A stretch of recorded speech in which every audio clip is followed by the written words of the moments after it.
సింపుల్గా చెట్టు కింద లెక్కలు చెప్పాలంటే వాళ్ళు ఇచ్చింది 2018 నుంచి 2023 వరకు 5 సంవత్సరాల పరిపాలనలో చంద్రశేఖరరావు గారు ముఖ్యమంత్రిగా రైతులకు 11,909 కోట్ల రూపాయలు రుణమాఫీ చేసిండు.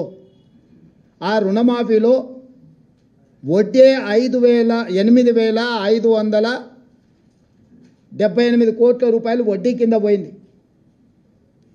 కేవలం 3,331 కోట్ల రూపాయలు మాత్రమే అసలు కింద జమ అయింది.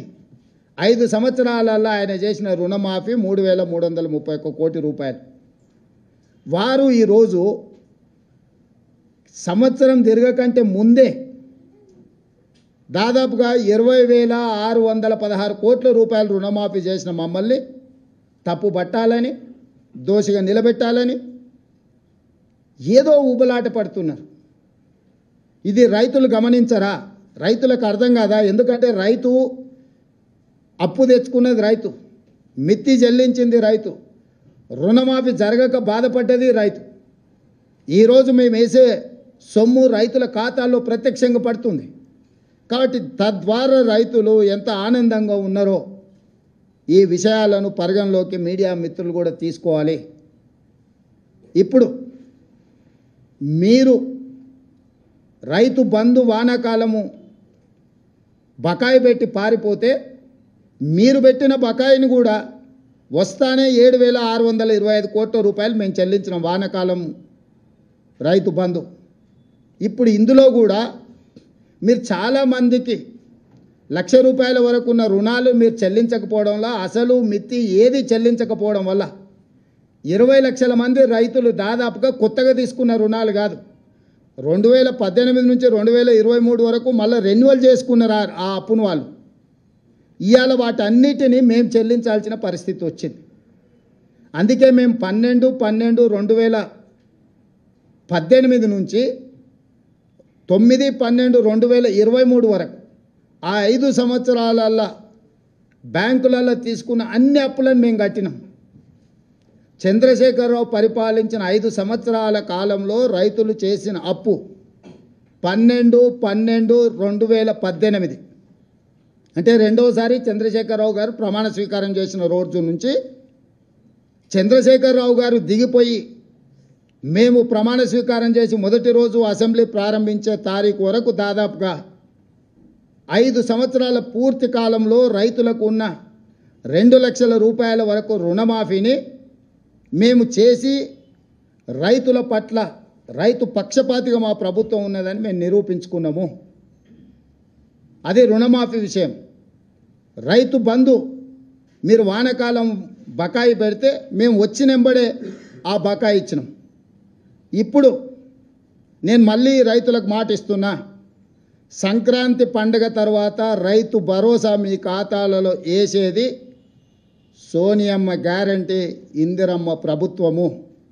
ఏ రైతులు ఎలాంటి మారీచులు సుబాహులు వచ్చి మీకు అబద్ధాలు చెప్పి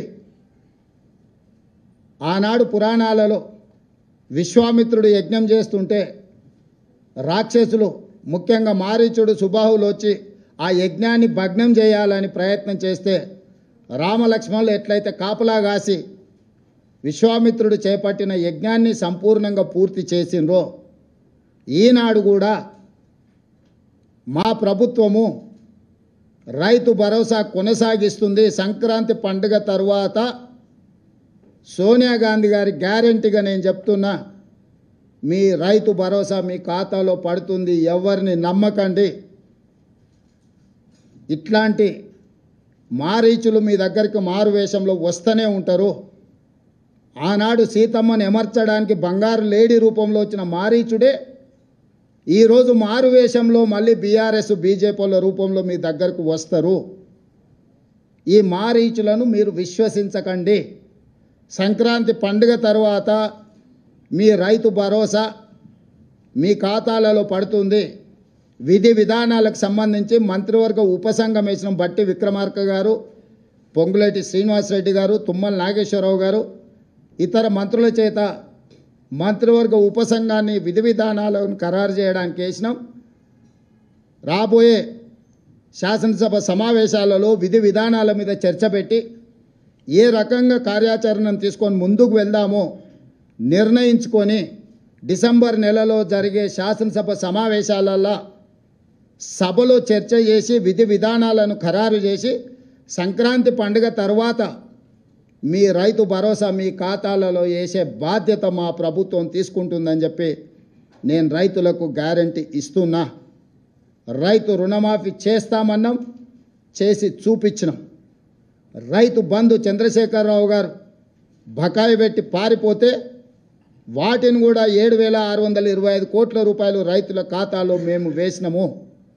ఇప్పుడు కూడా రైతులకు రైతు భరోసా అందించే బాధ్యత మా ప్రభుత్వం తీసుకుంటుంది. దీనికి సంబంధించి శాసనసభలో చర్చలు చేసి మంత్రివర్గ ఉపసంఘం ఇచ్చే నివేదికను శాసనసభలో ప్రవేశపెట్టి విధి విధానాలను ఖరారు చేసి రైతు భరోసా పథకం కొనసాగుతుంది.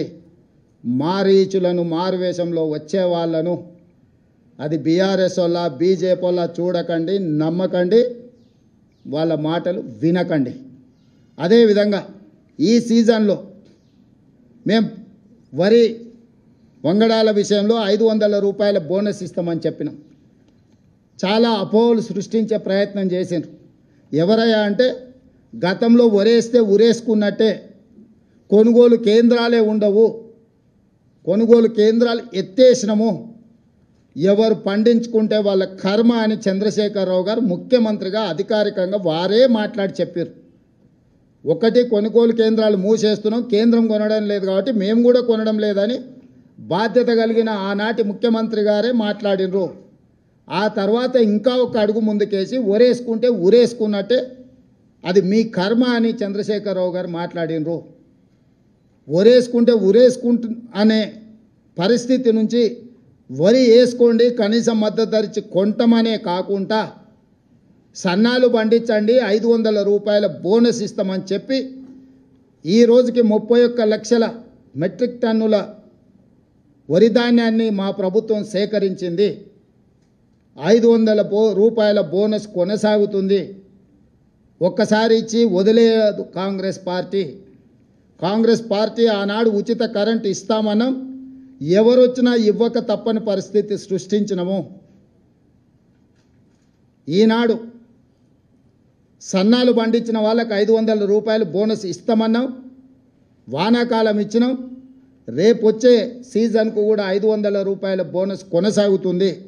అయితే రైతులకు నిపుణులు తెలంగాణ సోనా, బీపీటీ, హెచ్ఎంటీ ఇట్లాంటి వంగడాలు వేస్తే ఎక్కువ ఉత్పత్తి వస్తుంది, రైతులకు మేలు జరుగుతుంది అని చెప్పి కొంతమంది శాస్త్రవేత్తలు మాకు చెప్పడం జరిగింది. అందుకే నేను రైతులకు సూచన చేస్తున్నా,